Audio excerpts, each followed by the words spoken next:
उठा पटक, जोर आजमाइश, मारपीट तक की नौबत, सब कुछ हो रहा है। क्यों हो रहा है? चुनाव हैं कुछ ही दिनों में। कहाँ कहाँ? उत्तर प्रदेश में, पंजाब में। तो फिर आइए सब्सक्राइब कर लीजिए, हमें सपोर्ट करने की आप थोड़ी सी जहमत उठा लीजिए। और हमारे साथ हैं भाऊ और ओंकार जी, और हम चर्चा करने जा रहे हैं उत्तर प्रदेश और पंजाब की राजनीतिक स्थिति की। आइए।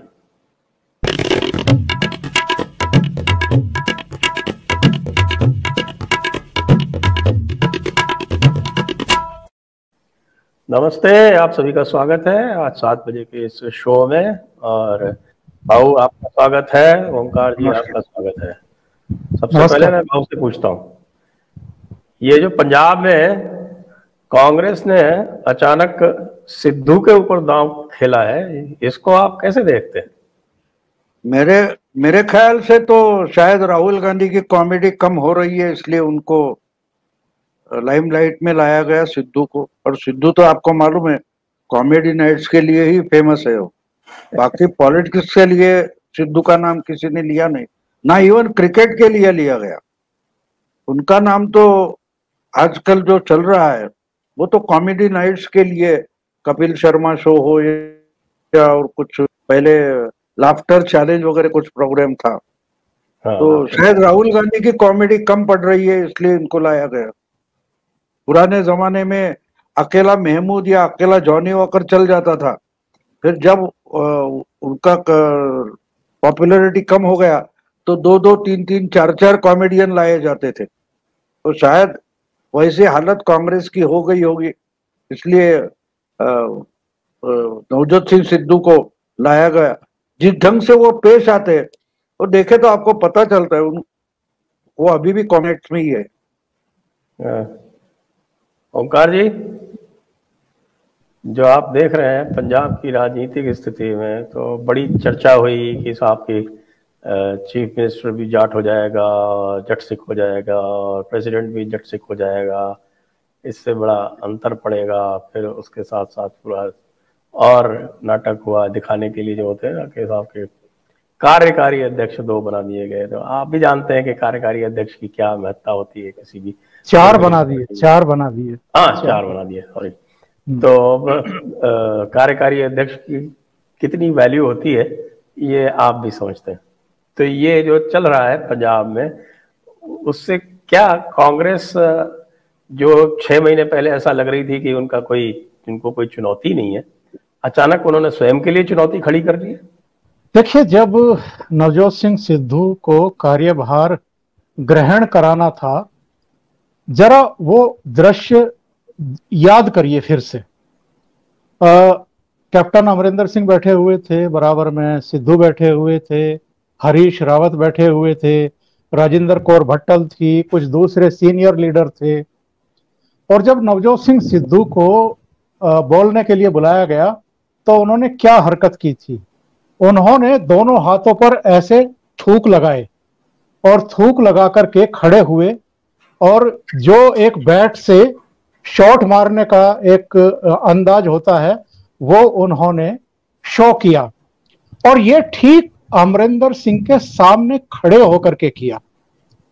उन्होंने इससे भी ज्यादा बेअदबी ये की, सिद्धू की उम्र इस समय 57 ईयर्स है और कैप्टन साहब की उम्र जो है 78 प्लस है, यानी दोनों की आयु में 20 साल का अंतर है। वो कैप्टन को क्रॉस करके दूसरी तरफ गए, जो 3 दूसरे लोग बैठे हुए थे उनके पैर छुए जाकर के, और उसके बाद वो माइक पर गए। और माइक पर जाने के बाद भी ये उनका कार्यभार ग्रहण करने का प्रोग्राम था। देखिए, जिस तरह से उन्होंने भाषण दिया, जिस तरीके से उनकी बॉडी लैंग्वेज थी, जिस तरह उन्होंने कैप्टन अमरिंदर सिंह की बेअदबी की, उससे लोगों के मन में ये भाव जरूर गया उनके प्रति कि ये बेहद नॉन सीरियस आदमी है, इसका सामाजिक सरोकारों से, संस्कारों से दूर दूर तक का लेना देना नहीं है। जब भी आपको कोई बड़ी जिम्मेदारी दी जाती है या मिलती है तो आपको ज्यादा विनम्रता से पेश आना चाहिए। अगर उस दिन वो मंच पर कैप्टन अमरिंदर सिंह के पैर छू करके उनका आशीर्वाद ले लेते तो पंजाब की और बाहर की भी जनता का, जो बाहर भी लोग देख रहे थे, उनका परसेप्शन चेंज हो सकता था। कैप्टन अमरिंदर सिंह को जो अपमानित करके इनको प्रदेश अध्यक्ष बनाया गया है, उनकी इच्छा के विपरीत कैप्टन अमरिंदर सिंह का गुस्सा भी थोड़ा बहुत शांत हो सकता था। मेरा मानना यह है संजय जी कि अभी कैप्टन अमरिंदर सिंह अच्छे तरीके से जानते हैं, बहुत लंबा उनका राजनीतिक अनुभव है कि कभी कभी राजनीति में ऐसे भी पल आते हैं जब आपको एक आध स्टेप पीछे खींचना होता है। अभी वो शांत हैं क्योंकि उनको दिल्ली से कहा गया कि हमने ये फैसला कर दिया है, आप इसको स्वीकार करिए और उनके कार्यभार ग्रहण समारोह में भी जाइए। ये अमरिंदर सिंह का बड़प्पन है कि वो सोनिया गांधी को नेता मानते हैं। सोनिया गांधी ने अगर कुछ कहा है तो वो उसको पानी दे रहे हैं, उसका मान सम्मान रख रहे हैं। लेकिन मेरा निजी तौर पर यह मानना है कि जब भी अवसर आएगा, जब भी नवजोत सिंह सिद्धू एक्सपोज होंगे, तब अकेले कैप्टन अमरिंदर सिंह नहीं, वहां कई लोग हैं जो इस फैसले से जले भुने बैठे हैं। उनमें मनीष तिवारी से लेकर के प्रताप बाजवा और कई दूसरे चेहरे हैं। आप देखिएगा कि मौका आने पर वो किस तरीके से इनको धोते हैं या इनके फेलियर का जुलूस निकलवाते हैं। तो जो आपने मूल प्रश्न किया है कि 6 महीने पहले तक लग रहा था कि कांग्रेस के लिए कोई चुनौती नहीं है, किसी तरह की परेशानी नहीं है, क्योंकि भारतीय जनता पार्टी के खिलाफ वहां एक विषैला वातावरण ऑलरेडी क्रिएट कर दिया गया है। अकाली दल अभी भी कमजोर है और 10 साल का जो उनका कुशासन था उसको लोग अभी भूले नहीं हैं। आम आदमी पार्टी के पास कोई चेहरा ही नहीं है कि जिसको आगे करके वो चुनाव मैदान में जा सकें और मुकाबला कर सकें। पर आगे चर्चा में हम बात करेंगे, अगर आपने मौका दिया तो कैप्टन अमरिंदर सिंह भी एज चीफ मिनिस्टर पिछले 4.5 साल में वो कुछ नहीं कर पाए हैं जिसकी अपेक्षा जनता को थी या जनता को इन्होंने सब्ज बाग दिखाए थे। इसलिए एंटी इनकम्बेंसी तो इनके खिलाफ भी है, पर जिस तरह के वहां पर सिचुएशंस क्रिएट हो गई हैं और जिस तरह से कहीं कांग्रेस कोई गेम तो नहीं खेल रही है, यह भी सवाल उठता है कि भाई आप विपक्ष को इररिलेवेंट करने के लिए खुद ही कैप्टन अमरिंदर सिंह और उनकी सरकार के खिलाफ बयानबाजी शुरू कर दीजिए, विपक्ष को मौका ही मत दीजिए और सत्ता का भी मजा लीजिए और विपक्ष की राजनीति भी खुद ही कर लीजिए। तो ये सारी चीजें, ये सारा घालमेल ऐसा हो गया है कि आने वाले 2-3 महीने में, 4 महीने में, क्योंकि अल्टीमेटली कांग्रेस को ये फैसला तो करना है ना कि 2022 का इलेक्शन अगर वो लड़ना चाहती है, ठीक से लड़ना चाहती है, तो सीएम का चेहरा कौन होगा? वो कैप्टन अमरिंदर सिंह होंगे या नवजोत सिंह सिद्धू होंगे? क्योंकि उसी के बाद फिर ये तय होगा जब टिकटों के बंटवारे का मामला आएगा कि वेटेज किसको दिया जाए, कैप्टन साहब को दिया जाए या सिद्धू को दिया जाए। तो अभी बहुत सारे लेकिन किंतु परंतु हैं, उनके जवाब अभी मिलने हैं। लेकिन जिस तरह का माहौल सिद्धू ने अपनी बेवकूफी से, अपनी नादानी से, और जो हवा में उड़ता है ना, कई बार आदमी, ओछे आदमी को आप कोई बड़ा इनाम दे दीजिए, कुछ बड़ा पद दे दीजिए, तो वो चीजें उस पर संभलती नहीं है। उसी तरह की हरकत इस समय नवजोत सिंह सिद्धू कर रहे हैं और न केवल कैप्टन अमरिंदर सिंह को बल्कि और लोगों को भी नाराज कर रहे हैं। मैं एक इसमें थोड़ा जोड़ना चाहूंगा। जी 5 साल पुरानी मुझे एक याद आती है, शायद इंडिया टुडे या टाइम्स ग्रुप या कहीं ऐसा, वो उनका कॉन्क्लेव होता है ना चैनल का, ऐसा कुछ था, और उसमें अमरिंदर भी सिंह थे और सुखबीर सिंह थे बादल, यानी प्रकाश सिंह बादल के बेटे थे जो डिप्टी चीफ मिनिस्टर थे। तो वो स्टेज पर आए तो अमरिंदर सिंह बैठे थे, तो उनके पाँव को हाथ लगाकर ये बैठ गए और उन्होंने आशीर्वाद भी दिया था अमरिंदर सिंह ने। तो जो एंकर था उसने पूछा, आप तो अपोजिशन पार्टी है दोनों एक दूसरे के, फिर भी आपने पाँव छुए? तो सुखबीर सिंह बादल के पहले अमरिंदर सिंह ने जवाब दिया था, ये हमारी पंजाब के कल्चर है, संस्कृति है, जो अपने से बड़ा होता है उसके पैर छुए जाते हैं। तो वो अपोजिशन पार्टी के मतलब से नहीं, जो रिलेटिव होते हैं, रिश्ता होता है, सोशल रिश्ता होता है, इसलिए उन्होंने पाँव छुए। तो ये बात देखो, ये अपोजिशन पार्टी वाला भी जनता के सामने आता है तो उसका जो बुजुर्ग है उसके पाँव छूकर दिखाता है कि मैं भी पंजाबी हूं। सिद्धू वही नहीं दिखा पाए। सिद्धू का तो आपको याद होगा, एक बार तो इंग्लैंड का दौरा बीच में छोड़ के चला आया था ये। हाँ, अजहर से झगड़ा करके। इतना तो इररिस्पॉन्सिबल आदमी है ये। तो ये जो अभी ओंकार जी ने जो विश्लेषण किया उसके बारे में आपका क्या विचार है भाऊ, कि ये आगे कैसे बैठेगा इनका मामला और फिर क्या इसका नतीजा निकलेगा आगे चल? कांग्रेस इतनी क्या बोलते हैं उसको, खुद ही मिसलीड हो गए। उनको पता नहीं चल रहा है पार्टी में क्या चल रहा है, देश में क्या चल रहा है। अब आज की बात आप लीजिए, पंजाब थोड़ा बाजू में रखे, तो आज खड़गे ने मीटिंग बुलाई थी और उसमें ममता बनर्जी पहुंची ही नहीं और ना तो उनकी पार्टी का कोई आया।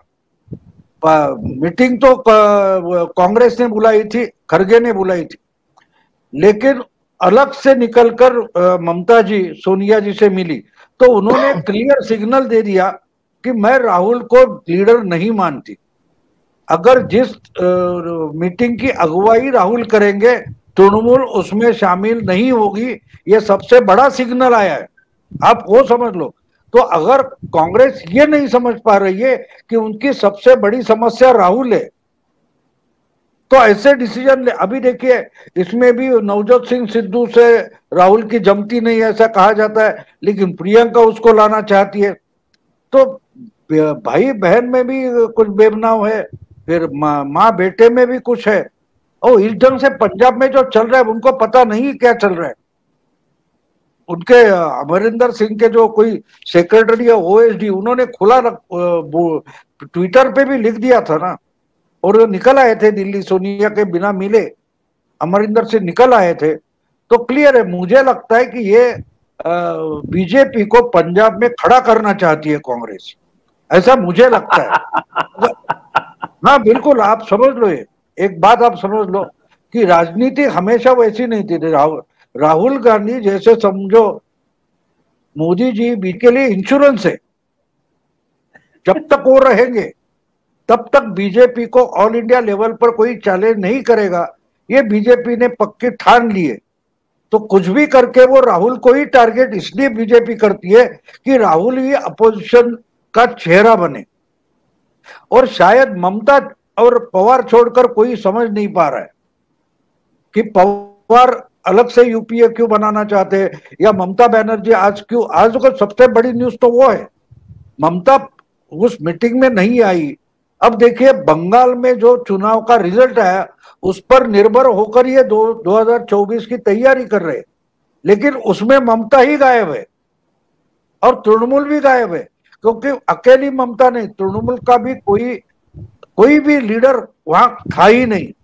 इसका मतलब क्या है, क्या पूरी टीम निकल गई और कैप्टन नहीं आने वाला है, फिर भी मैच अच्छी हो गई? अरे मैच शुरू कैसे हो गई?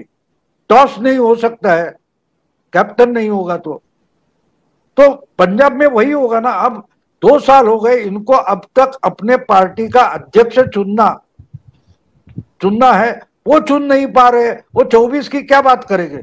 2 साल अपने पार्टी के अंदर का मामला है, गवर्नमेंट कैसी चलाएगी, ब्यूरोक्रेसी क्या करेगी, मोदी क्या करेंगे, अपोजिशन क्या करेंगे, बात छोड़ दो, दूर की बात है। अपने घर की बात यह है कि हमारे पार्टी को कोई अध्यक्ष नहीं है, इसलिए कोई ढंग से ऑर्गेनाइजेशन नहीं। आज चलो सिद्धू को लगा दिया उधर, तो सिद्धू के पास लेजिटिमेसी क्या है? कुछ नहीं है। गांधी परिवार ने बोला, इसलिए वो पंजाब प्रदेश के अध्यक्ष हो गए। लेकिन लीजिटिमेसी क्या है? कुछ नहीं है। तो इनसे आप क्या अपेक्षा करोगे? ये मोदी को मदद करने के सिवाय इनके पास से आप कोई अपेक्षा ही नहीं कर सकते। इसलिए मैं मानता हूं कि अब देखिए, अगर अभी 8 महीने, जनवरी तक तो ये सब चलेगा, लेकिन जनवरी के बाद असल में चुनाव की हलचल शुरू हो जाएगी पंजाब में। तब जाके अगर अमरिंदर सिंह भी पूरी तैयारी करेंगे कि आखिरी मोमेंट में हम अलग से पार्टी बना के चुनाव लड़ सकते हैं क्या, ये करेंगे, और चुनाव के बाद वो बीजेपी के साथ जा सकते हैं, जा सकते हैं। इसलिए मैंने बोला कि आपको हंसी आ गई, लेकिन आप ठंडे दिमाग से सोचो कि अगर अमरिंदर सिंह बाहर निकलते हैं तो वो तो पूरे समझो नहीं, लेकिन बीजेपी के पास 8-10% तो कुछ वोट हो गए, 8-6%, 8%। वो अगर अमरिंदर सिंह के साथ चले जाए तो वो मेजोरिटी में ला सकते हैं। अलग ढंग से थोड़ा सोचना भी। अगर देखा जाए तो 40% पॉपुलेशन हिंदुओं की है, लेकिन चूंकि भारतीय जनता पार्टी हमेशा अकाली दल के साथ उसके पीछे पीछे चलती थी, तो अपना इंडिपेंडेंट बेस कभी बना नहीं पाई। और ये जो आपने बात कही है कि अमरिंदर अपनी पार्टी बना ले, तो चाहे चुनाव के बाद या चुनाव के पहले भी अगर बीजेपी के साथ समझौता कर ले, तो मुझे नहीं लगता भाजपा को कोई परेशानी होगी, क्योंकि अमरिंदर सिंह को तो वो एक राष्ट्रवादी के रूप में हमेशा देखती रही है। बिल्कुल। करतारपुर का मामला ले लो या सर्जिकल स्ट्राइक का मामला ले लो, वो तो बीजेपी के गवर्नमेंट के साथ खड़े हो गए। बिल्कुल। तो इस तरह के सारे मामलों में वो हमेशा राष्ट्रवादी एक रुख लेके चलते रहे। अब एक और बाबू से ही पूछता हूँ, फिर उसके बाद ओंकार जी के पास आऊंगा। एक जो बहुत ही एक रोचक प्रसंग हुआ वो था कि जो आउटगोइंग प्रेसिडेंट थे सुनील जाखड़, तो सुनील जाखड़ ने वहां मंच से ये कहा कि साहब कि देखिए हमने कितना अच्छा काम किया कि हमने ये जो पूरा किसान आंदोलन था उसको हमने भाजपा के विरोध में मोड़ दिया, और नहीं तो ये पूरी तरह से कांग्रेस के विरोध में जाता। और ऐसा कह के उन्होंने एक तरह से कि पूरा का पूरा जो कांग्रेस की या राहुल गांधी की जो भी रणनीति थी जिसके तहत उन्होंने सब करवाया था, उसका पर्दाफाश वहीं पर कर दिया। तो इसकी क्या आवश्यकता थी? क्या ये एक स्लिप ऑफ द टंग थी या कि कोई सोची समझी रणनीति थी? इसको आप कैसे देखते हैं? नहीं, मैं मानता हूं कि सुनील जाखड़ बाहर दिखा नहीं रहे होंगे, लेकिन शायद वो भी अमरिंदर के साथ ही है, क्योंकि उनको हटाकर नवजोत सिद्धू को लाया गया है, तो उनकी रणनीति वही रहेगी। और दूसरी है कि खुद अमरिंदर सिंह किसान आंदोलन से खुद को अलग रखना चाहते। आपको याद होगा तो कुछ 6-7 महीने पहले जब लाल किले का मामला हुआ था, मसला हुआ था, उसके बाद अमरिंदर सिंह झटपट दिल्ली में आकर अमित शाह से मिले थे कि भाई ये किसान आंदोलन जल्द से जल्द खत्म होने के लिए कुछ करो, ये बोले थे, आपको याद होगा। जी हाँ। तो अमरिंदर सिंह को भी ये जो किसान आंदोलन का झमेला है वो चाहिए ही नहीं, क्योंकि बहुत सारा किसान है वो पंजाब पैदा होता है, और धान तो आज भी रोकड़ा खरीदी किया गया है, तो उसका फायदा अगर किसानों को मिला है तो बहुत सारा छोटा किसान वोटर होता है। देखिए 2000 एकड़ जमीन आपके पास है, बीघा जमीन आपके पास है, और मेरे पास 5 बीघा जमीन है, तो मुझे अगर रोकड़ा मिलता है तो मैं खुश हो जाऊंगा। लेकिन 2000 बीघा में अगर हम देखते हैं कि 105 कितना हो जाता है, 100 से ज्यादा वोटर तो वो है छोटे किसान, वो तो मोदी के साथ जाने वाले हैं, क्यों ना अमरिंदर सिंह उसका फायदा उठाए। ये जो दलाल बिचौलिए है उनकी लीडरशिप तो अकाली दल के पास है, तो अमरिंदर सिंह बीजेपी के साथ जरूर जा सकते हैं। और मेरा ख्याल है कि आप देख रहे, देखो वो तो उनका नाम ही सिंह है, सिंह तो शेर होता है, और शेर दबे पाव से चलता है, पाव का आवाज भी नहीं आने देता, कि जिसकी शिकार करनी है उसको समझ में भी नहीं आए कि ये कब आया, कहां से आया, दबे पाव से चलता है। तो मैं मानता हूं कि अमरिंदर सिंह दबे पाव से चल रहे हैं और उनकी राजनीति उस ढंग से चल रही है कि मुझे अलग पार्टी बनानी है। तो आज आज अगर सब पत्ते खोले जाए तो कांग्रेस में भगदड़ मचेगी, और इनके साथ जाए उनके साथ जाए, चुनाव चिन्ह इनके पास है, तो वो करने नहीं देंगे, वो आखिरी दम तक बचे रहेंगे। और मेरा ख्याल है कि शायद दिसंबर या जनवरी में अपने पत्ते खोलेंगे। जी ओंकार जी, जी जी, आप क्या कहते हैं इस भाव के इस विश्लेषण के बारे में? देखिए मैं भाव से बहुत हद तक सहमत हूं, और हमें ये नहीं भूलना चाहिए कि कैप्टन अमरिंदर सिंह के बेटे रणइंदर सिंह के खिलाफ इनकम टैक्स की जांच चल रही है, अदालत में सुनवाई भी चल रही है, और फाइल केंद्र सरकार के पास भी है। निजी तौर पर कैप्टन अमरिंदर सिंह और प्रधानमंत्री मोदी एक दूसरे का बहुत सम्मान करते हैं। कम से कम एकाधिक बार मैंने कैप्टन अमरिंदर सिंह को प्रधानमंत्री की तारीफ करते हुए भी सुना है। कोविड-19 को जिस तरीके से केंद्र सरकार ने हैंडल किया, या जिस तरीके से पंजाब को सहयोग मिला, कुछ दूसरे मसलों को लेकर के भी।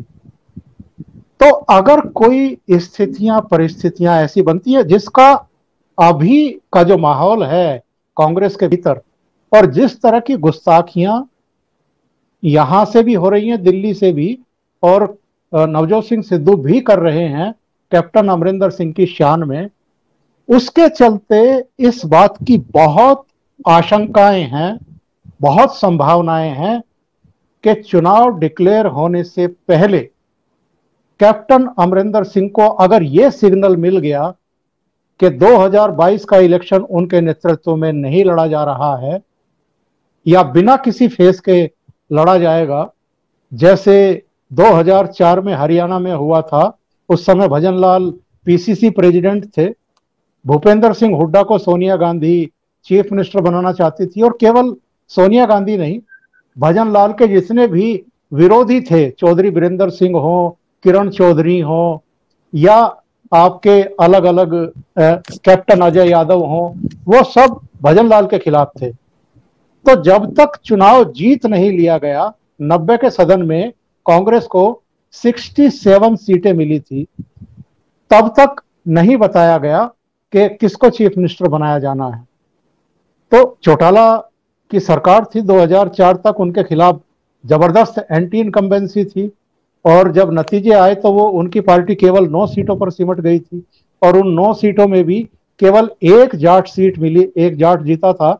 8 जो हैं वो नॉन जाट यानी सुरक्षित सीटों से जीत करके लोग आए थे। तो मेरा कहना यह है कि उसी तरह का काम पंजाब में करने की अगर रणनीति बनाएगी कांग्रेस, तो बहुत संभव है संजय जी कि कैप्टन अमरिंदर सिंह, क्योंकि बहुत सुलझे हुए नेता हैं, इतनी उम्र उनकी चली गई है पॉलिटिक्स करते हुए, राजघराने से आते हैं, ये सारे दांव पेच तो जानते हैं, हवा का रुख किस तरफ है ये भी जानते समझते हैं।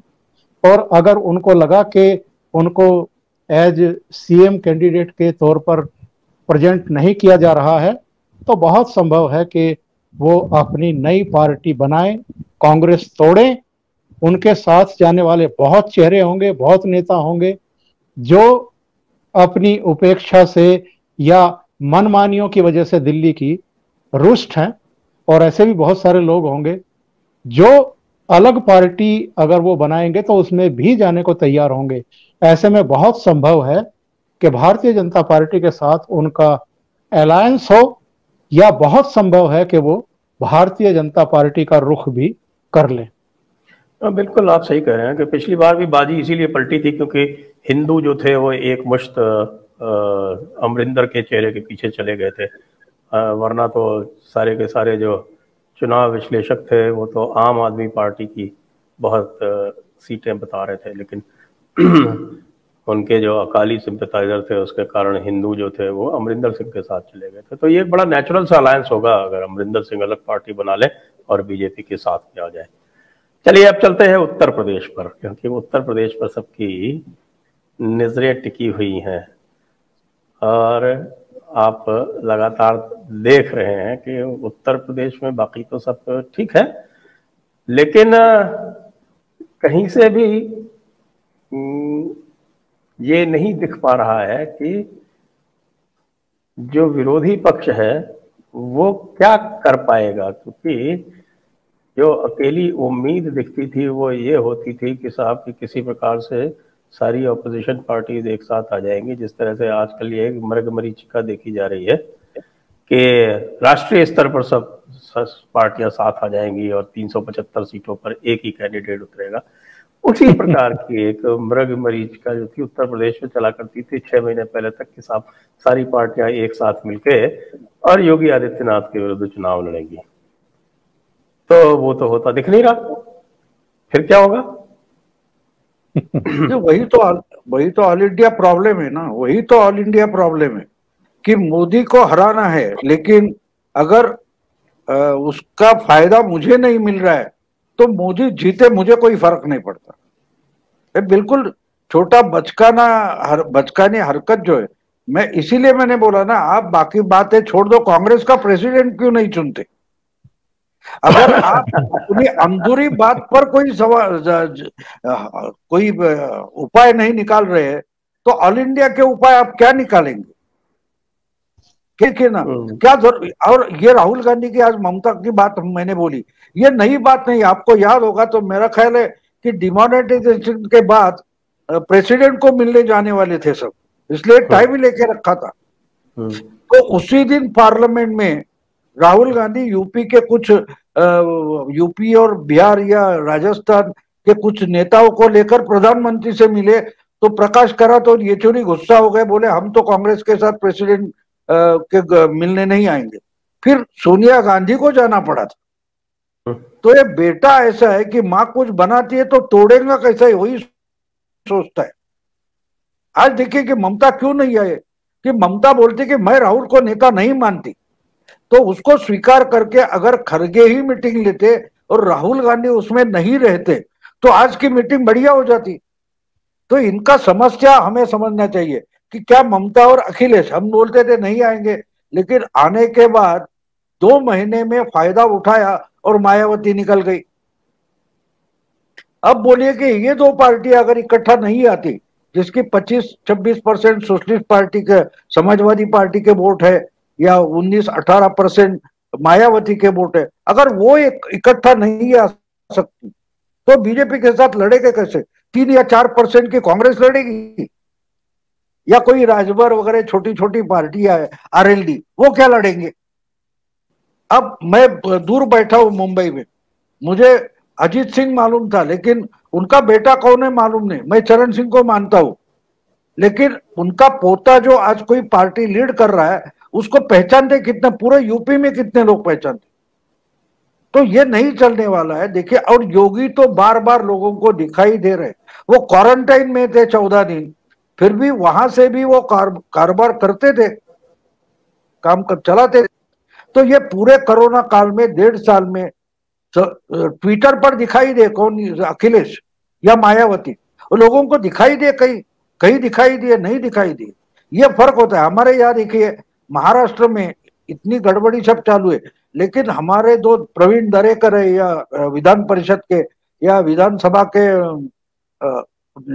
देवेंद्र फडणवीस है, वो हर जगह जाते हुए दिखाई देते लोगों को। भले उनके हाथ में अधिकार नहीं है, लेकिन भाई क्या कम हो रहा है, क्या आपकी तकलीफ क्या है, ये सुनने तो जाते हैं। आपने देखा कहीं अखिलेश कोरोना में इतना पलायन हो गया, कम से कम मेरा ख्याल है 1-1.5 करोड़ लोग यूपी में, मुंबई, राजस्थान, कहीं ना कहीं से भागे चले गए। अखिलेश ने एक की जाके हाल हवाल पूछा है? अगर नहीं पूछा है तो वही तो वोटर है ना, वही तो वोटर है। तो ये इकट्ठे आने से प्रॉब्लम है। दूसरी बात, अकेले भी लोगों के पास जाएंगे तो लोगों को मालूम है इन्होंने तो कुछ किया नहीं, किया तो कुछ योगी ने किया है, भले कम हो गया होगा, लेकिन किया तो आखिर उसने है ना। तो इसलिए अपोजिशन यूनिटी, ये बात एकेडमिक चर्चा के लिए अच्छी है, लेकिन फैक्चुअली हम देखें, वास्तवता में देखें, तो ये इकट्ठा आ नहीं सकते, क्योंकि मोदी को हराना है, योगी को हराना है, लेकिन उससे पहले अखिलेश को भी खत्म करना है, या तो मायावती को खत्म करना है। प्रायोरिटी क्या है? हम थोड़ी समय के लिए भूल जाए कि भाई पहले, यानी डॉक्टर लोहिया बोलते थे कि बड़े राक्षस को खत्म करने के लिए छोटे राक्षस को साथ लेना पड़ता है। अब ये लोहियावादी पार्टी है, समाजवादी, लेकिन उनको पता नहीं चल रहा है कि छोटा राक्षस कौन है और बड़ा राक्षस कौन है। तो इसलिए जो योगी के लिए ये बिल्कुल आसान इसलिए है कि अपोजिशन उनके सामने है नहीं और खड़ा भी नहीं हो सकती, उसका उनको कॉन्फिडेंस है, लेकिन फिर भी योगी ओवर कॉन्फिडेंट नहीं है। मैं उनको मानता इसलिए हूं कि आज भी वो दौड़ते भागते किधर किधर जा रहे, लोगों की तकलीफें देख रहे हैं, और दूसरी तरफ मायावती कोई लिखित कागज लेके आती है, बोलकर पत्रकारों को सुनाती है और निकल जाती है, सवाल का जवाब तक नहीं देती, ना लोगों में जाती है। ये इनकी अखिलेश की हालत हमने देखी। और अभी अभी जो जिला परिषद तहसील ब्लॉक का चुनाव का रिजल्ट आया उसमें क्लियर हो गया, अरे इनके कैंडिडेट उम्मीदवारी का पर्चा भरने भी नहीं जाते, ये क्या लड़ेंगे मुझे बोलिए। सबसे इंटरेस्टिंग तो ये था, नहीं आपको और एक हंसने जैसी बात बोल दूं। हाँ। ये जो चलता है ना अपोजिशन का पॉलिटिक्स, वो कैसे चलता है वो भी समझ लेना जरूरी है। आपको कहाँ फोड़ी आ जाती है ना, तो स्किन जो है वो तनाव में आ जाती है, ट्रेन हो जाता है, तो जितना वो बड़ा हो जाता है तो दुखता भी है, लेकिन उसके इर्द गिर्द जो ये होती है, चमड़ी होती है, उसको अगर हाथ उंगली का स्पर्श करे तो गुदगुदी हो जाती है, और हम उससे खेलते हैं। आपने अनुभव किया होगा ये। तो ये मीडिया में जो चलता है ना अपोजिशन यूनिटी, ये वैसी बात है, फोड़ी के अलग जगह थोड़े पीछे उंगली हिलाकर क्या बोलते हैं, गुदगुदी पैदा करना, ऐसा सब चर्चा चलती है, उसमें कोई फैक्चुअली मतलब नहीं है। मैं इसी बात पर कह रहा था, मैंने ओंकार जी को ध्यान होगा कि फिरोजाबाद में क्या हुआ कि छोटी बहू के ससुर साहब जो थे, मुलायम सिंह जी की छोटी बहू के ससुर जो थे, वो सारे के सारे आदमी लेके बीजेपी में चले गए और उसके बाद अखिलेश बाबू जो थे वो उनको पार्टी से निकाल रहे हैं। अब बताइए, जब एक परिवार की ये हालत है तो फिर अखिलेश जी की तो अब क्या कहें। अखिलेश जी सही बात कर रहे हैं बाबू, वो निकले नहीं पूरे समय, कोरोना के समय में। जैसे जैसे वहां पर चुनाव नजदीक आएंगे ये खेल आप फिर देखेंगे। और एक मिनट और कंप्लीट कर लो। अखिलेश जी के जो साथी हैं आपके जयंत बाबू जो है वो मुसलमानों के साथ भाईचारा रैली करते घूम रहे हैं। आपको पता है जाटों की पॉलिटिक्स क्या है वेस्टर्न यूपी में, तो ये जो है वो अलग तरह से कमर खोद रहे हैं समाजवादी पार्टी की, अगर समाजवादी पार्टी के साथ उनका अलायंस है जैसा कि लोग कह रहे हैं तो। और पूर्वी उत्तर प्रदेश में तो आप जानते हैं, तो ये तो अखिलेश बाबू तो गए ही नहीं, पता नहीं कितने महीने हो गए, मायावती सालों से नहीं निकली हैं। तो वाकई आपको क्या लग रहा है, ये क्या वॉकओवर देने के मूड में है क्या? खाली प्रियंका गांधी जूझ रही हैं जो कभी कभी जो है चली जाती हैं टूरिज्म करने वहां पे? नहीं, प्रियंका गांधी के बारे में भी अब ये सूचना मिल रही है कि कांग्रेस उनको वहां से निकाल लेना चाहती है। अब नतीजे सबको पता है। दूसरी बात ये है ना संजय जी के इन्होंने दिल्ली में क्या किया था और दिल्ली के बाद फिर अब पश्चिम बंगाल में क्या किया है। दिल्ली में सारे कैंडिडेट घोषित कर दिए थे, चुनाव प्रचार शुरू हो गया था। सुभाष जो इनके प्रदेश अध्यक्ष थे वो इनकी रैलियों की तारीखें तय कर रहे थे कि कहाँ प्रियंका वाड्रा की रोड शो निकालनी है, कहाँ कहाँ राहुल गांधी की जनसभाएं करानी है। और पता लगा कि साहब इन लोगों ने तो तय कर लिया है कि भारतीय जनता पार्टी को रोकने के लिए चुनाव लड़ना ही नहीं है, सीरियसली चुनाव लड़ना ही नहीं है। यानी आपने सारे टिकट भी बांट दिए, कैंडिडेट चुनाव लड़ भी रहे हैं, अपना पैसा भी खर्च कर रहे हैं, और आपने तय कर लिया कि भारतीय जनता पार्टी को रोकने के लिए केजरीवाल की ही सरकार बनवानी है और कांग्रेस का दाह संस्कार कर देना है यमुना के किनारे पर। तो उसके बाद आप कैंडिडेट्स की क्या स्थिति रही होगी, कार्यकर्ता की क्या स्थिति रही होगी, ये जरा सोच करके देखिए। और यही काम इन्होंने इस बार बंगाल में किया।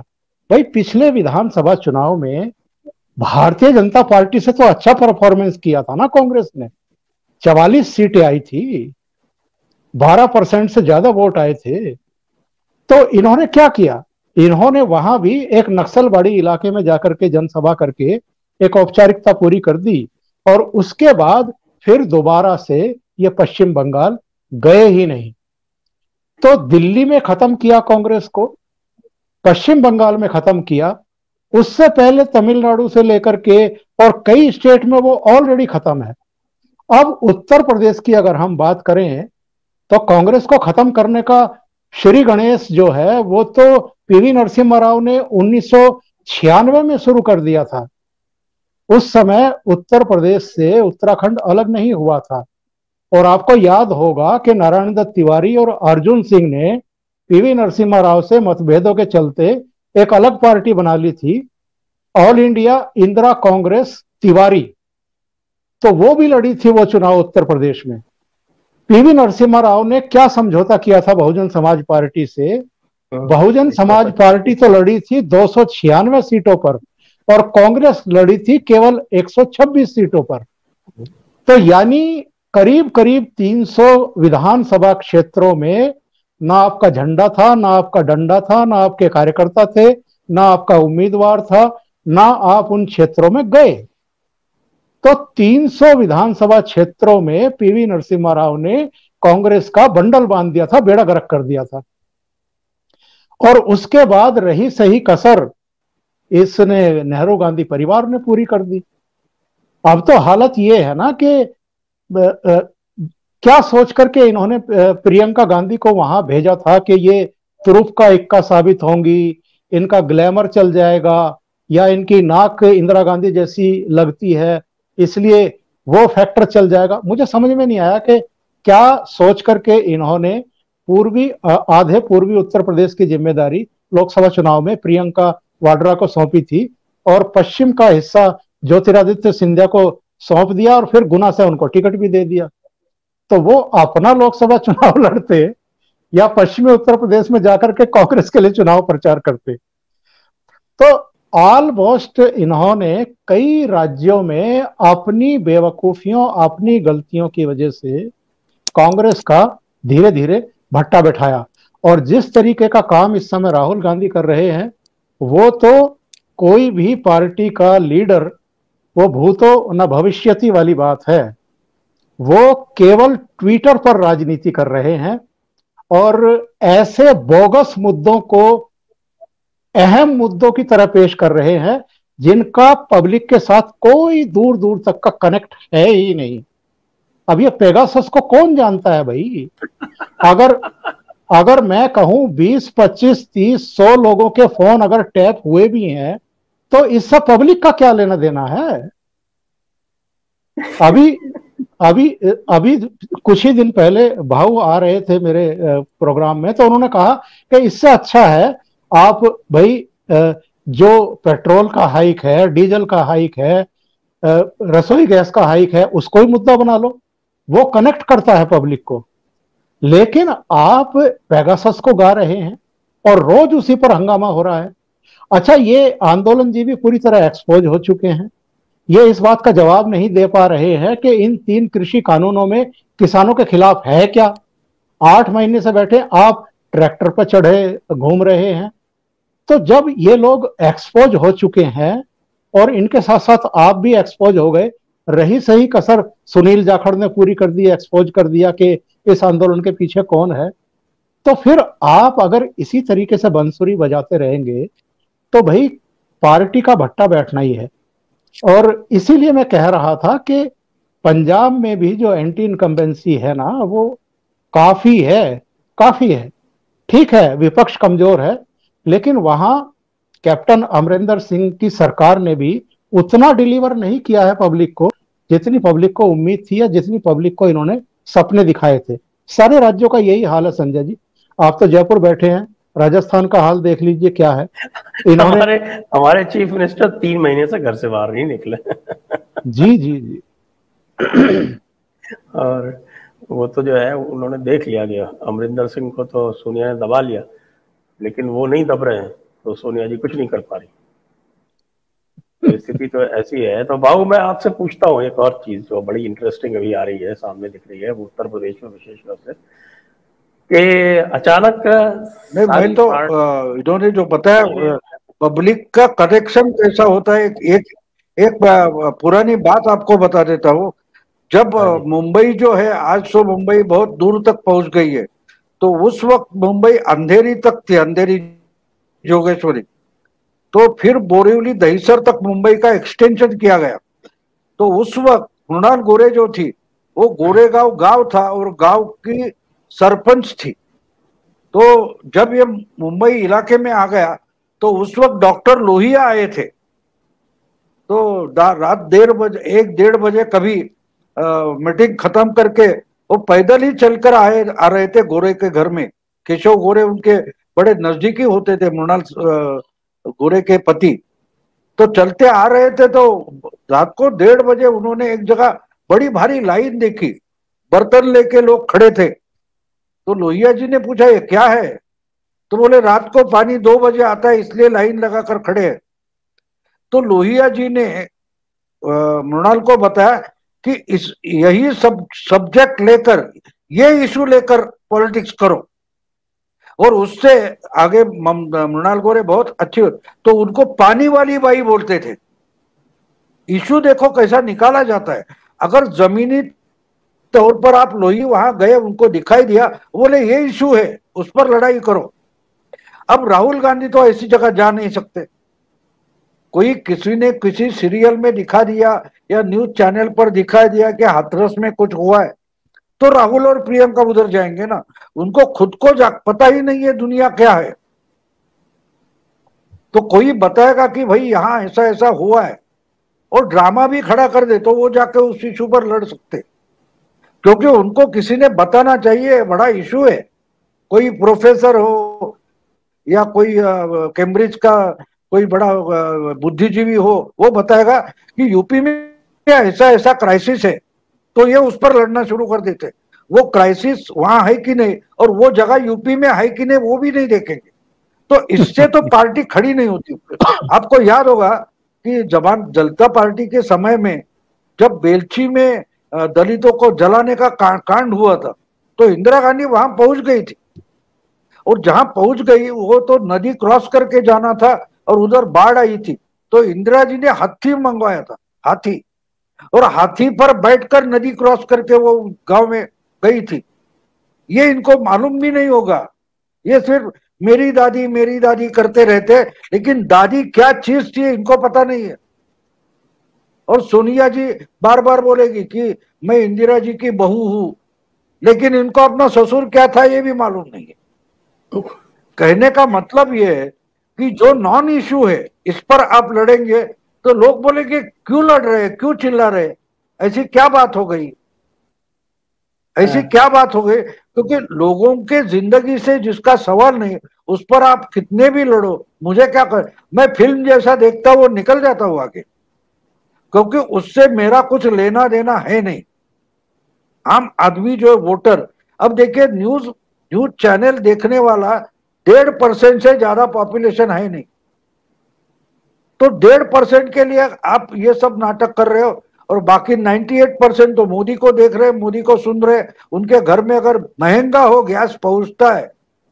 आपके जमाने में गैस गरीब के घर मिलता ही नहीं था, आज महंगा हो लेकिन गैस पहुंचता है।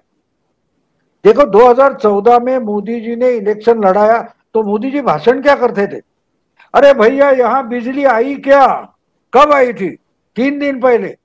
अच्छा, अब देखिए, अब ये सवाल उठता ही नहीं। ये बोलते ना क्या, बिजली सड़क पानी पर 2014 की लड़ाई थी, आज बिजली सड़क पानी ये सवाल बचे ही नहीं है। जो लोगों का एक्सपीरियंस है कि 40 साल से बीजेपी बिजली सड़क पानी पर लड़ रहे थे, लेकिन आज तो ये सुविधा हो गई। ये लोग मानते हैं। तो आप मोदी के खिलाफ जाके लोगों को समझाओगे क्या? यार मोदी पहले समझ लो, फिर मोदी को हरा सकते हो आप। लेकिन ये अपनी कल्पना विलास में कुछ निकाल लेते हैं और उसको इशू बना देते हैं। राफेल राफेल राफेल, चौकीदार चोर है, क्या हो गया आप उसका? और मुझे अजीब लगा कि आज के मीटिंग में यशवंत सिन्हा भी नहीं थे, सुधीर कुलकर्णी नहीं थे, और सारे के सारे ये बेटा पोजीशन क्यों हो गई? शरद पवार के साथ थे वो आज नहीं थे। हाँ, शरद यादव भी नहीं थे, नहीं तो 4 साल पहले तो हर जगह हाथ ऊपर उठाने के लिए शरद यादव होते थे। आजकल शरद यादव गायब है। तो चिंता मत करो, थोड़े दिन ठहरो, फिर ये अधीर रंजन चौधरी जो कोई है वो भी दिखना गायब हो जाएगी। आपको इसी ये जो आप बात कर रहे हैं ना, उसकी पुष्टि कैसे होती है कि प्रियंका गांधी लखीमपुर जिले में, लखीमपुर मेरा जिला है by the way, Uttar Pradesh में, मेरी मूल निकासी लखीमपुर जिले से। तो वहां पर शाहजहानपुर जिले से लगता हुआ एक क्षेत्र है पसगवां करके, तो वहां ब्लॉक में एक इंसिडेंट हुई कि किसी महिला पार्षद को रोक रहे थे वोट देने से, तो उसमें कुछ छीना झपट हो गई। तो वो समाजवादी पार्टी की थी। अब समाजवादी पार्टी का तो नहीं गया कोई भी उससे मिलने। अच्छा, यादव थी, उस पूरे जिले में यादवों के मत का कोई विशेष महत्व नहीं है, बहुत कम संख्या में यादव, मतलब 2-4% भी नहीं होंगे लखीमपुर जिले में। वहाँ विशेषतर आपके कुर्मी, ब्राह्मण, राजपूत, आपके पासी, ये जातियां बहुत हैं।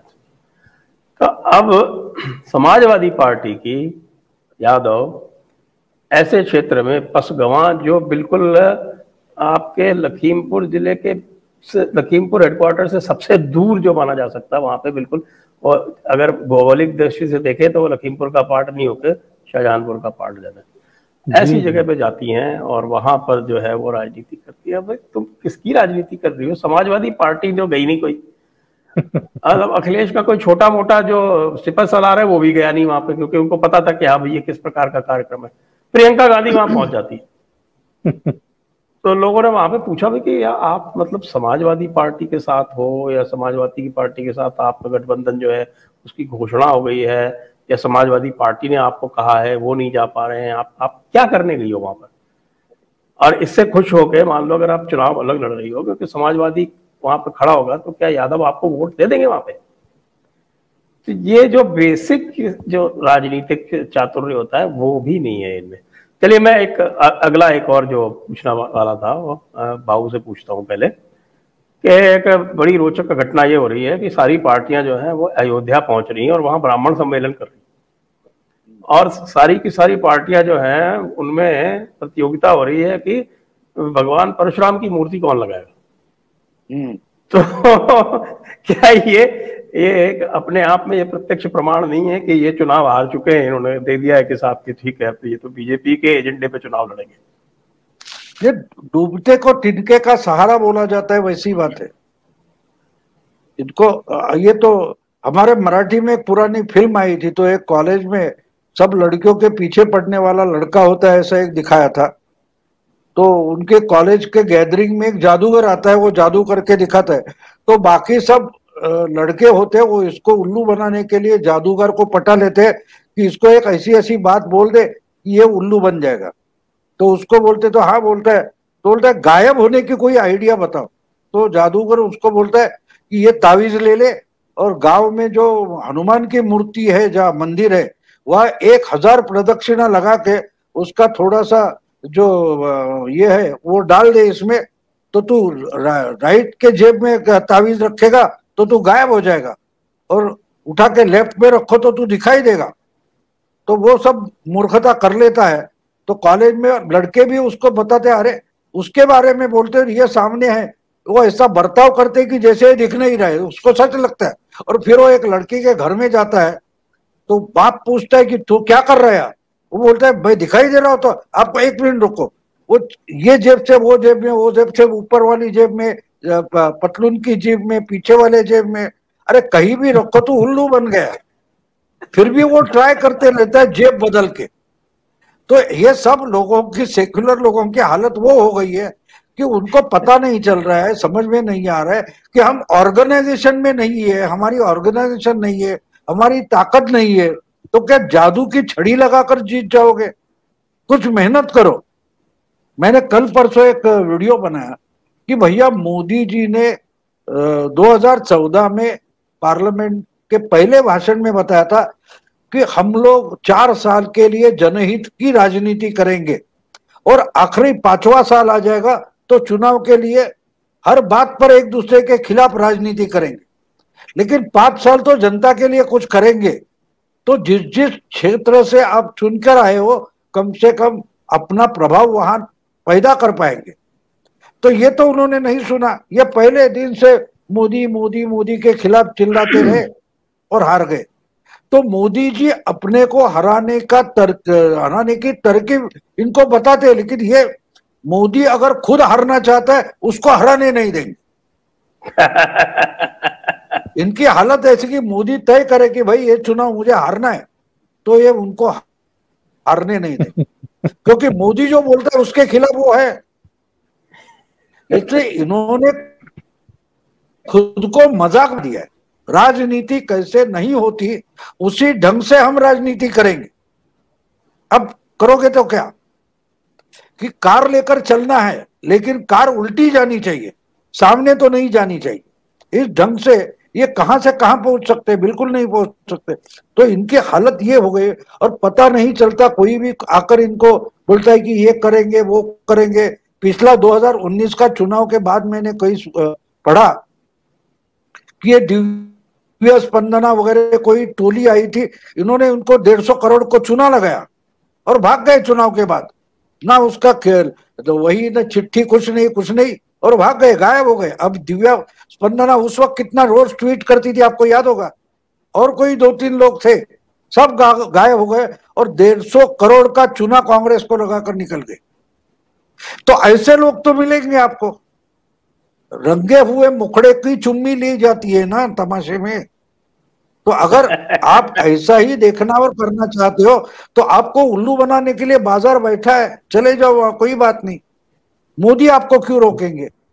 और आप कह रहे हैं ना संजय जी के वहां पे, आपके पास आता हूं, एक मिनट जी मैं दर्शकों से अनुरोध करूंगा कि मैं अब अपने सवालों के अंतिम पड़ाव पे हूं, तो आपको जो प्रश्न पूछने हो वो कृपया पूछना आरंभ कर दे। हाँ ओंकार जी, मैं आपसे यही पूछ रहा था, यही पिछला जो प्रश्न पूछा था उसी के संदर्भ में कि ये जो सारे के सारे लोग जो हैं, ये अचानक इनमें जो ब्राह्मण प्रेम जागृत हो गया है। वैसे तो ये हर समय ब्राह्मणों को बुरा भला कहते रहते हैं, उनको पता नहीं क्या क्या बोलते हैं, और चुनाव आते समय उत्तर प्रदेश में अचानक ब्राह्मण प्रेम जागृत हो गया। तो आपको क्या लगता है, इसका कोई कुछ होगा क्या? ये बनाया जा रहा है कि साहब कि ये योगी सरकार नहीं, एक्चुअल में इनको भगवान परशुराम की मूर्ति नहीं लगानी चाहिए, इनको लगानी चाहिए विकास दुबे की और श्री प्रकाश शुक्ला की, क्योंकि वो है ना कोई सा एक सम्मेलन जो इन्हीं की इनको लगा रहा है दोनों को। हाँ, कोई ये अखिल भारतीय ब्राह्मण महासभा के हैं राष्ट्रीय अध्यक्ष राजेंद्र नाथ त्रिपाठी। इन्होंने कानपुर में घोषणा की है कि जब फूलन देवी की प्रतिमा लग सकती है तो फिर विकास दुबे की और श्री प्रकाश शुक्ला की क्यों नहीं लग सकती है। तो बोला कि मैं मूर्ति लगवाऊंगा। तो इनको अब जैसे पिछले दिनों मायावती की पार्टी का भी तो बयान आया है ना विकास दुबे को लेकर के, तो ये कितने निचले स्तर तक जा सकते हैं। ये हिस्ट्री सीटर जो गुंडे हैं, भले ही वो ब्राह्मण रहे हों, पर उनको भी किस तरीके से महिमा मंडित कर सकते हैं वोट के लिए। वही बात है ना कि अभी जो भाऊ कह रहे थे कि इनकी बुद्धि का दिवालिया पिट चुका है।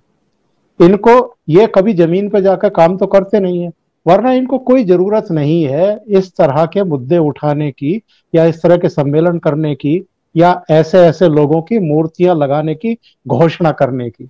अगर ये जमीन पर जाकर के काम करेंगे, कोई दिखाई नहीं दिया। अब आप पूरे कोविड-19 दौर में, पहले दौर में भी और दूसरे दौर में भी, योगी आदित्यनाथ के अलावा कोई किसी पार्टी का लीडर चिंतित नहीं दिखाई दिया। राजनीति जरूर की कि ये तो भारतीय जनता पार्टी की वैक्सीन है, हम क्यों लगवाएंगे, हम तो नहीं लगवाएंगे, और फिर उनके पिताजी ने लगवा लिया आराम से। तो हाँ, मतलब एक अजीब मजाक, एक ऐसी, मतलब कई बार लगता है कि क्या इनका जो दिमाग है वो काम भी करता है प्रॉपर, या ये एकदम ठस है। भले ही 5 साल चीफ मिनिस्टर रह लिए पिताजी की वजह से, पर क्या वाकई बेसिक ज्ञान है इनको चीजों का? ऑस्ट्रेलिया में पढ़ के आए हैं, लेकिन बात किस तरह की करते हैं प्रेस कॉन्फ्रेंस में, जैसे दरोगा चौराहे पे खड़ा हुआ किसी से भी उलझ जाता है, वही हाल इनका है। भूतपूर्व चीफ मिनिस्टर जी का प्रेस कॉन्फ्रेंस में किसी भी पत्रकार से उलझ जाते हैं। अरे भाई, आप अपना स्टेटस तो मतलब बना के रखो। अगर कोई अप्रिय लगने वाला सवाल पूछ भी रहा है और आपको उसका जवाब नहीं देना है, तो आप मुस्कुरा दीजिए उसकी तरफ को, या कह दीजिए कि भाई नेक्स्ट, अगर आपको जवाब नहीं देना है तो। लेकिन आप उलझ जाते हैं। तो इससे पता चलता है कि एक्चुअल में इनकी जो पैरों के नीचे की जमीन है वो पूरी तरीके से खिसक गई। पिछले चुनाव में यूपी के 2 लड़कों का नारा दिया, साइकिल पर सवार हुए, लेकिन किस कदर पंचर हुई है वो साइकिल कि कांग्रेस जो है वो 28 से खिसक करके 7 सीटों पर आ गई, और समाजवादी पार्टी कहां से कहां गिर करके आई है। यही हाल बहुजन समाज पार्टी का हुआ। तो आज का जो मतदाता है, मुझे लगता यह है कि चाहे आप ब्राह्मणों की बात कर लीजिए, चाहे आप दलितों की बात कर लीजिए, या आप मुस्लिम्स की बात कर लीजिए, भाई वो वोट उसको देगा जो उसे काम करता हुआ दिखाई देगा, और जो उसकी अपेक्षाओं पर कुछ हद तक तो खरा उतरता हुआ दिखाई देगा। आप बात तो बहुत बड़ी बड़ी करें, और जब आपको शासन करने का जनादेश मिले, तब आप सिवाय लूटपाट के या दूसरी गतिविधियों में शामिल होने के आप कुछ ना करें। तो फिर पब्लिक आज इतनी बेवकूफ रह नहीं गई है कि वो आप विकास दुबे की मूर्ति लगाने की बात करें, करवाएं किसी के जरिए, या आप श्री प्रकाश शुक्ला की मूर्ति लगवाएं, तर्क भी कुतर्क करते हुए दें कि फूलन देवी की लग सकती है तो इनकी भी लग सकती है। ऐसे आजकल कोई मतदाता किसी से प्रभावित होता नहीं है और फैसले करता नहीं है सरकारों के और पार्टियों। मैं तो जानता हूँ ना कि ये जो यहाँ की जो इस तरह की जो पॉलिटिक्स करते हैं उनका कितना समर्थन है। आप ये देखिए, जिस विकास दुबे की बात करते हैं, जिस श्री प्रकाश शुक्ला की बात करते हैं, श्री प्रकाश शुक्ला तो खैर बहुत पुरानी बात होगी जी, इस विकास दुबे की अभी जो रिसेंट जो बात है इसकी बात ले लीजिए। इसके जो सबसे ज्यादा जो लोग मारे हैं, इसी से नहीं, मैं ये कह रहा हूँ कि इससे जो सबसे ज्यादा लोग मारे हैं वो ब्राह्मण ही मारे हैं कि ये जमीन नहीं, ये जमीन पर है ही नहीं है। ये लोग मीडिया में जो आता है, आकलन आता है या विश्लेषण आता है, उसको फैक्ट्स मानकर चलते हैं कि भाई विकास दुबे ब्राह्मण, बस ये किसी मीडिया में आ गया।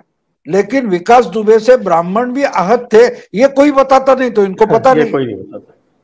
देखिए, एक चाइना में जो तियाननमेन स्क्वायर के बारे में मैंने उस वक्त पढ़ा था, तो जो झेडोंग करके वो जो लीडर थे चाइना के, उन्होंने आखिर में उस जो स्टूडेंट मूवमेंट था ना, उनके लीडर को बुलाया कि भाई बोलिए क्या चाहिए आपको। तो वो लड़के बोले, कॉलेज के यूनिवर्सिटी के थे, बोले हमको डेमोक्रेसी चाहिए। तो बोले हमारे पास डेमोक्रेसी है ही, हमारे यहाँ क्या चल रहा है? नहीं नहीं, ये डेमोक्रेसी नहीं, हमको असली डेमोक्रेसी चाहिए। तो झेडोंग के गवर्नमेंट ने पूछा भाई असली डेमोक्रेसी क्या होती है? तो उनको मालूम ही नहीं था। उनको मालूम ही नहीं था कि भाई बहुमत अल्पमत क्या होता है। उनको मालूम नहीं था, क्योंकि दुनिया में डेमोक्रेसी किस ढंग से चलती है ये कभी पढ़ाया नहीं गया। वो तो कॉलेज के ब्रिलियंट स्टूडेंट थे चाइना के, लेकिन दुनिया भर में, अमेरिका में वो क्या पार्लियामेंट प्रेसिडेंशियल डेमोक्रेसी है, इंडिया में पार्लियामेंट्री डेमोक्रेसी है, ये उनको मालूम नहीं था। जब उनको बुलाया गया कि भाई आ जाओ, हमसे हम आपसे बात करते हो, तो उन्होंने 18 घंटे लिए कि जाए या न जाए, क्योंकि जो 40 लीडर्स थे यंग, वो एकमत होने के लिए रुके थे। भाई ज्यादा से ज्यादा हाँ बोल रहे, भाई 40 में से 25 बोल रहे तो चलो, नहीं, पूरा एकमत होने के लिए 18 घंटे लगे, क्योंकि उनको डेमोक्रेसी का मतलब, बहुमत का मतलब ही मालूम नहीं था। तो आजकल ये जो हम देख रहे हैं सेक्युलर या सब जो है, उनको अगर पेपर में कुछ छप कर आता है, चैनल में बताया जाता है, कोई प्रोफेसर, कोई पॉलिटिकल साइंटिस्ट लिखता है, उसको फैक्ट मानते हैं। वो फैक्ट तो बहुत दूर होती है। अब देखिए पेगासस जो हम लेते हैं, तो एमनेस्टी ने ये किया वो किया, आखिर एमनेस्टी बोलते हैं हमने ऐसा कुछ किया ही नहीं। तो मैंने उस पर मराठी में एक वीडियो बना कि भाई अगला प्राइम मिनिस्टर के लिए अपोजिशन जॉनी लीवर जो नकलाकार कॉमेडियन है उसको ही कैंडिडेट बना दे, क्योंकि उसकी 80 के 90 के दशक में उसकी एक कॉमेडी नकल बहुत फेमस हो गई थी। वो मद्रासी टोन में हिंदी बोलता है, ऐसी एक नकल उसने बड़ी बढ़िया कही थी कि मुंबई में उसका किसको धक्का लग गया और वो गिर गया, इसलिए जिसका धक्का लगा उसके साथ वो गाली गलौज कर रहे हैं, झगड़ा कर रहे हैं, और बता मेरा छोटा छोटा बच्चा है, ये है वो है, मैं गिर जाता तो जख्म हो जाता तो खून आता तो मेरे बच्चे, उसका क्या होता, हॉस्पिटल में दवाई का क्या। ये 12-15 मिनट वो बोलते रहता है और सामने वाले को बोलने ही नहीं देता। आखिर में सामने वाला पूछता है अरे यार लेकिन धक्का लगा कब, तो जॉनी लीवर बोलता है अरे धक्का लग जाता तो समझे आप, धक्का लग जाता तो, इसके लिए 15 मिनट उसको गाली दे रहा है और धक्का तो लगा नहीं। और पेगासस या राफेल की चर्चा क्या थी, धक्का लग जाता तो समझ रहे आप। ये आम आदमी को ये कॉमेडी ये पता चलता है, बुद्धिजीवियों को पता नहीं चलता, इसलिए जोर शोर से डिबेट चलते हैं। इसलिए मैंने बताया कि भाई जॉनी लीवर को ही प्राइम मिनिस्टर का कैंडिडेट बना दो, वो सबसे अच्छा, इस ढंग की राजनीति वो अच्छा कर सकता है, क्योंकि उसने, वही तो आपका क्या बोलते वाइस चांसलर है ऐसे पॉलिटिकल यूनिवर्सिटी का, उसने 80 में ये थियरी बना दी, धक्का लग जाता तो। और आज की सब राजनीति उसी ढंग से चल दे, धक्का लग जाता तो, इसके लिए सब राफेल पर हो, डिमोनेटाइजेशन पर हो, किसी पर हो, किसान कानून पर हो या पेगासस पर हो, देखो धक्का लग जाता तो। सीए वो भी, उसमें भी यही सब चल रहा है। हाँ, बिल्कुल। एक और बात बताएं कि ये मैं अंतिम प्रश्न पूछ लेता हूँ, उसके बाद दर्शकों के प्रश्नों को चलेंगे। भाऊ आप बताइए, ये प्रशांत किशोर जो है ये किसका कंसल्टेंट है? ये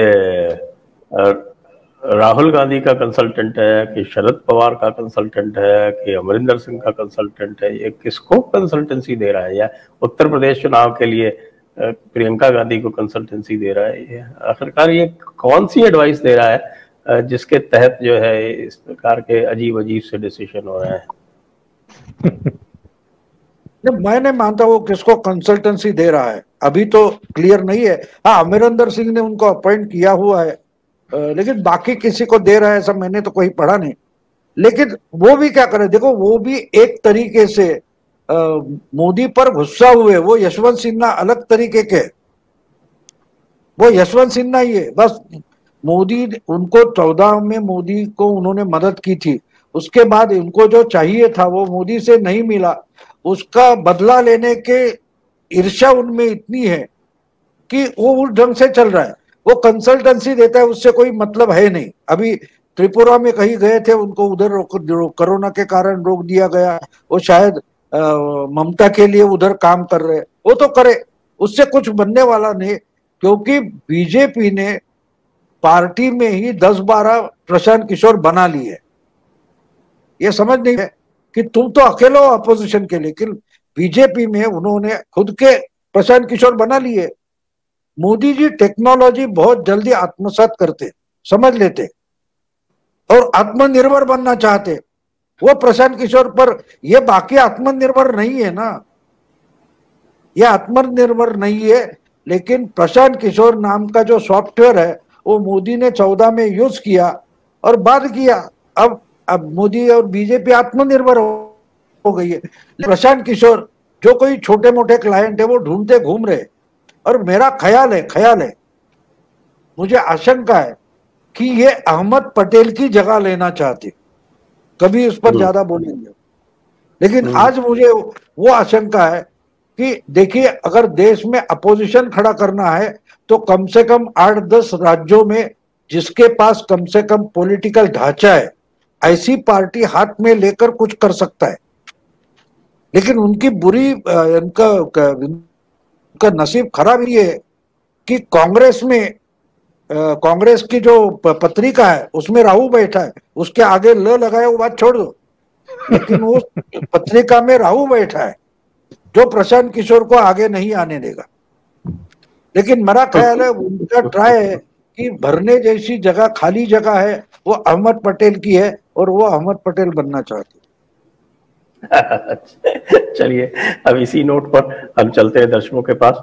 आपसे सभी से दर्शकों से अनुरोध है कि कृपया इस वीडियो को लाइक करें, शेयर करें, हमारी चैनल को सब्सक्राइब करें, बेल आइकॉन दबाएं और हमारी सहायता करें। उसके लिए डिस्क्रिप्शन लिंक जो है वो डिस्क्रिप्शन में दिया हुआ है। कंट्रीब्यूशन लिंक डिस्क्रिप्शन में दिया हुआ है। आइए प्रश्नों पर।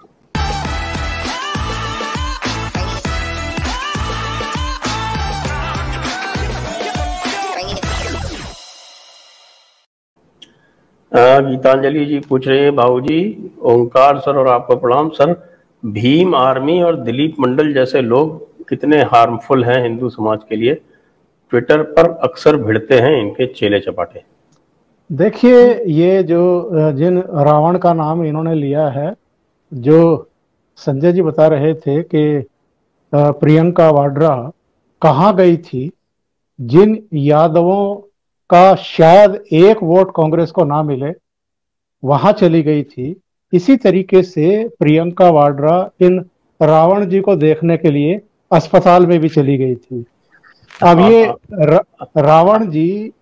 रावण जी कितनी वोट कांग्रेस को दिला सकते हैं, दलितों की या अपने समर्थकों की, ये भविष्य में पता लगेगा।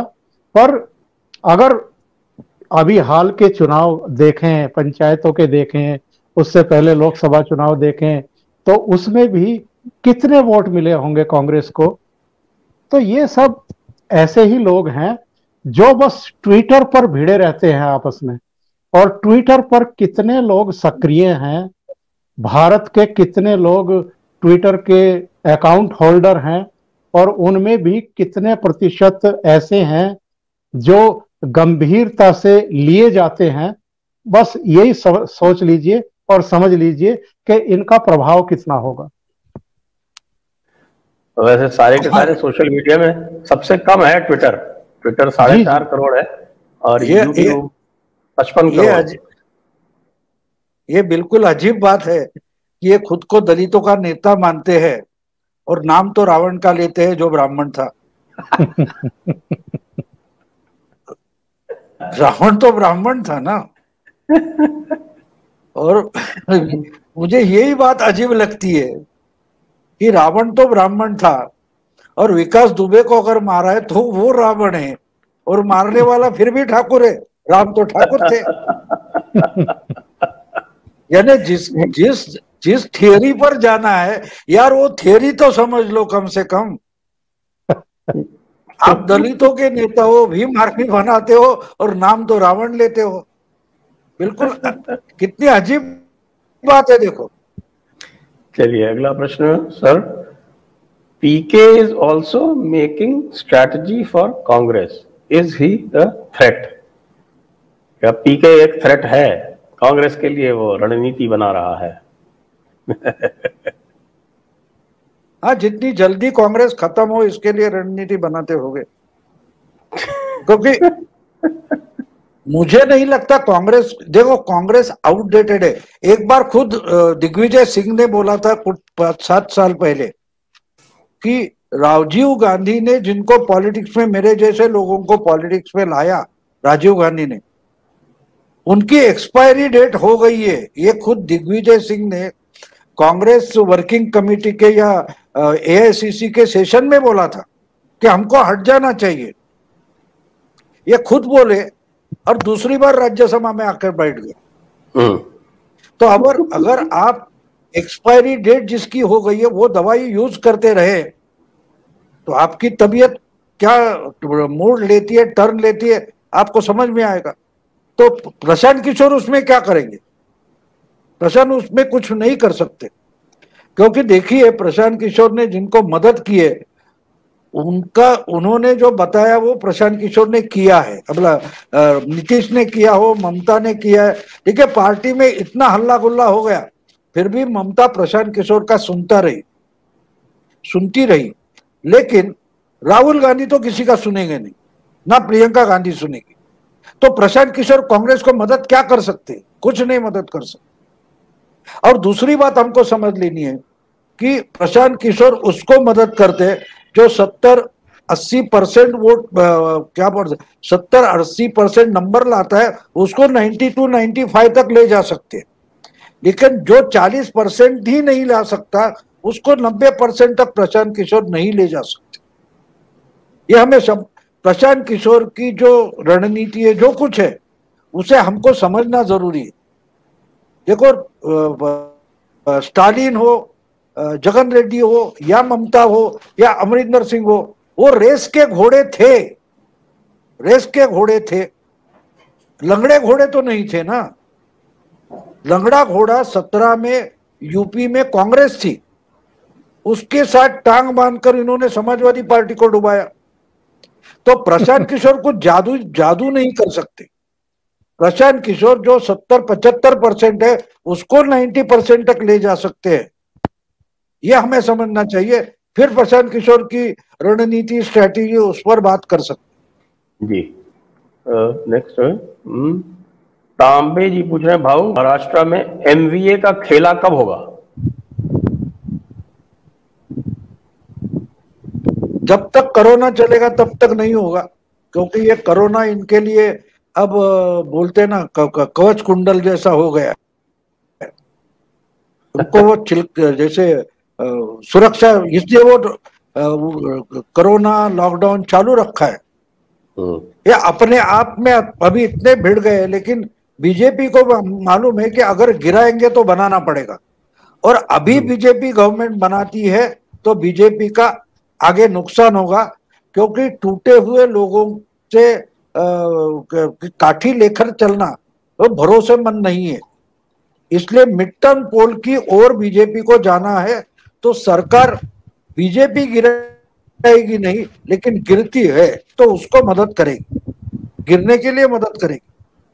और मैंने सुना है कुछ चालू है अंदर, इतना चालू है घमासान, तीनों पार्टियों में घमासान चालू है, लेकिन वो इंतजार कर रहे हैं कि भाई 3 में से कोई एक ने गिराई, इसकी उंगली हमको उठानी है। तो या तो कांग्रेस गिराए, फिर दो और बाकी 2 है वो बोले कि देखो कांग्रेस ने नालायकी की, इन्होंने गिराया, या तो एनसीपी गिरा दे, फिर शिवसेना और कांग्रेस उंगली उठाएंगी एनसीपी पर। इस ढंग से तीनों इंतजार कर रहे हैं। और देखिए अब परसों हाईकोर्ट ने तो ये उठा दिया है रिस्ट्रिक्शन, तो सुबोध जायसवाल जो हमारे डीएसपी जनवरी तक थे, हमारे यहाँ डायरेक्टर जनरल पुलिस थे, वो अब सीबीआई के चीफ हो गए 2 महीने पहले। और आज ही हम बोल रहे हैं, उसी दिन अनिल देशमुख और बहुत सारे उनसे संबंधित लोगों 12 जगह पर छापे मारे गए। अब देखिए कल तक जो हमारे महाराष्ट्र के डायरेक्टर जनरल पुलिस थे, जिनको कंसल्ट किए बिना कुछ भी की पुलिस डिपार्टमेंट में चल रहा था, वही आज सीबीआई के चीफ है। तो समझ लो कितने दिन में होने वाला है। जो आज सीबीआई के चीफ है वो जनवरी तक महाराष्ट्र के डायरेक्टर जनरल पुलिस थे, उनको लपेटकर बाजू में रखा था अनिल देशमुख और उद्धव ठाकरे ने। अब वही इंक्वायरी कर रहे हैं, और इंक्वायरी महाराष्ट्र में हो रही है। जी, अगला प्रश्न, सर वो बोलते हैं रावण को ब्राह्मणों के षड्यंत्र के तहत बनाया गया, असल में वो मूल निवासी थे, इसीलिए राम ने उनको मारा, ऐसा बामसेफ वाले ज्ञानी बताते हैं। गीतांजलि जी कुछ कह रही। भाव आप ही नहीं इसका ये तो जवाब दीजिए। नहीं, ये अलग अलग थियरीज है। देखो ये सेक्युलर हिस्टोरियंस थे, इन्होंने बनाई हुई थियरिया है कि आर्यन बाहर से आए। ये तो प्रूव हो गया कि आर्य बाहर से नहीं आए थे, जो यहाँ के वो यहाँ के ही है, ये अभी प्रूव हो गया। लेकिन ये बार बार वामसेप वामसेप चलता है, उसका कोई वामसेप जो है वो जो मूवमेंट थी वो मूवमेंट अब खत्म हो गई है। इनमें भी सो कॉल्ड सेक्युलर घुस गए, नक्सलाइट घुस गए, मार्क्सिस्ट घुस गए, और उन्होंने जो तेल तुमड़े जिनको अरेस्ट किया गया था भीमा कोरेगांव के बाद, वो तो बोलते कि अंबेडकर भी हमको मंजूर नहीं है। तो इनकी बकवास चलते रहने दो, उनमें हमको जाने की जरूरत नहीं है, वो बोलते रहने दो। देखिए हर जगह आप जाओगे, जहां जहां कुत्ते भौंकते रहते, हर कुत्ते को पत्थर मारते रहोगे तो भूल जाओगे कहां पहुंचना है।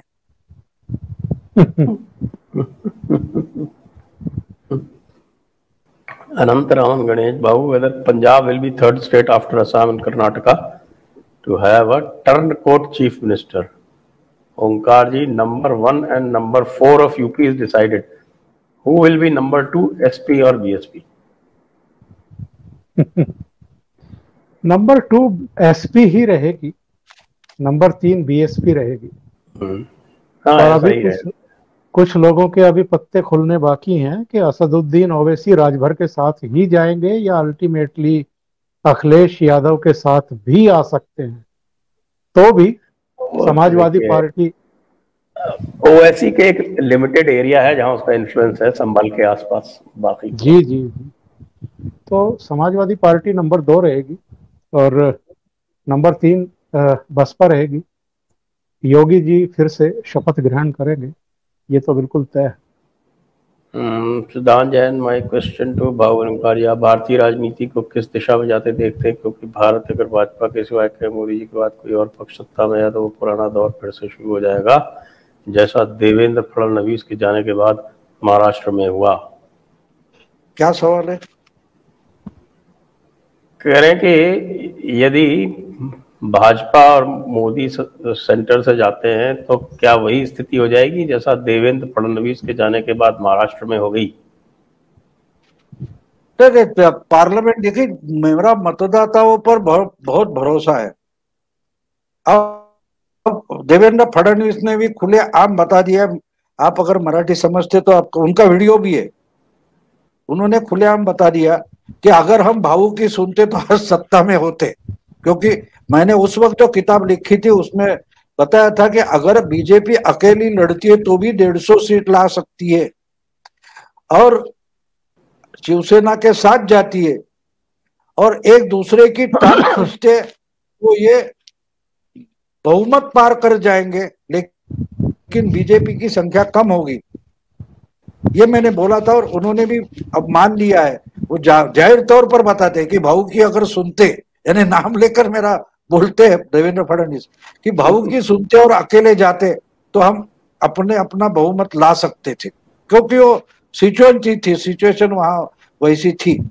तो आज तो मोदी जी को चैलेंज करने वाला कोई है नहीं, क्योंकि मतदाता तय करता है। मतदाता ने तय किया था कि बीजेपी की सरकार बनेगी शिवसेना के साथ। अगर उसमें से एक गुट निकल गया, शिवसेना जो एक गुट था युति का वो निकल गया, तो इसका परिणाम हम देख रहे। एक एक करके अगर एनडीए से लोग जा रहे तो बीजेपी की ताकत बढ़ेगी। नीतीश वापस आ गए इसलिए, वरना बिहार में भी बीजेपी लोकसभा में 30 से ज्यादा सीटें अकेले ले जाती, 30 से सीटें ज्यादा ले जाती। अभी भी मेरे ख्याल से अकेले जाएगी तो महाराष्ट्र में तो 35 सीटें कहीं नहीं गई।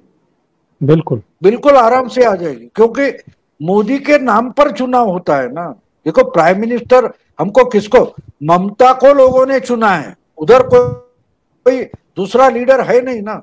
लेकिन मोदी के नाम पर ही बीजेपी के जो 77 सीटें बंगाल में अगर आई है तो उनका वहां कोई लीडर है नहीं, फिर भी मोदी जी के नाम पर 77 सीटें आई। इसका मतलब आप समझ लो, अगर बंगाल में कोई स्ट्रांग लीडर खड़ा होगा और हम दिखा सकते कि ये चीफ मिनिस्टर बनाएंगे तो फर्क और पड़ता था, क्योंकि वोटर जानना चाहता है कि मुझ पर सत्ता कौन चलाएगा अगले 5 साल? तो शिवसेना ने दगाफटबाजी की है, ये तो बात क्लियर है, लेकिन वैसी सिचुएशन ऑल इंडिया नहीं हो सकती। और मोदी जी भी इतने समझदार है कि उनको भी मालूम है आगे ज्यादा से ज्यादा 24 का चुनाव मैं लड़ूंगा, लेकिन 2029 का चुनाव उनको नहीं लड़ना है।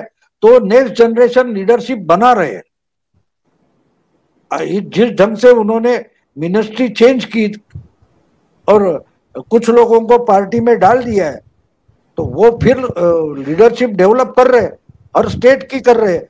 देखिए, हम तो देखते हैं कि भाई रविशंकर प्रसाद को निकाल दिया है, लेकिन रविशंकर प्रसाद अगले चुनाव के बाद बिहार के चीफ मिनिस्टर नहीं बनेंगे, ये बताया मोदी ने? नहीं बताया।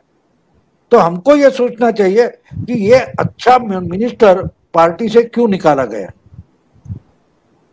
शायद जावड़ेकर है, उनको महाराष्ट्र के प्रदेश पार्टी का लीडर बनाया जाएगा कि Modi ji next generation leader develop कर रहे हैं।